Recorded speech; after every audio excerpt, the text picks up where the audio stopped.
sleep well at night? What if there are people who can't?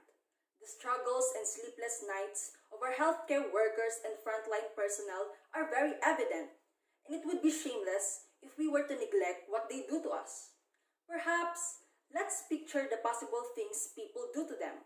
It's the stigma and discrimination in their workplace and surrounding environment, as well as being victims of social disapproval, are bothering them. Let us now address the issue of discrimination. One of the problems our society folds. Think about it. Showing this kind of behavior, do you really think this will flatter you? Well, frankly speaking, no.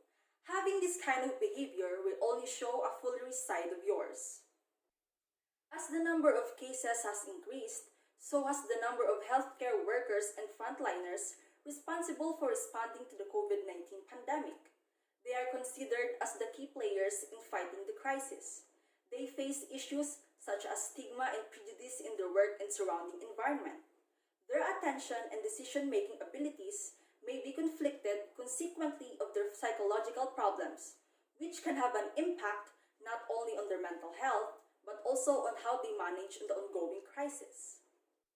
Several frontliner medical staff working in hospitals and laboratories were treated wrongly by their staff and found it very hard to find food and shelter. Owing to insufficient knowledge and fear linked with COVID-19, even healthcare professionals in the field of psychiatry were reported to have problems at work at first. Although medical staff took all necessary measures, neighbors and community members expressed dissatisfaction with allowing them to live in their houses.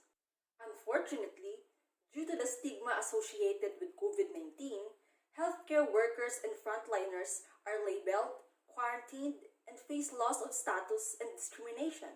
Furthermore, the administration and society must focus on providing comprehensive care to our healthcare workers and frontliners, to establish an enabling environment for them to have improving and good mental health.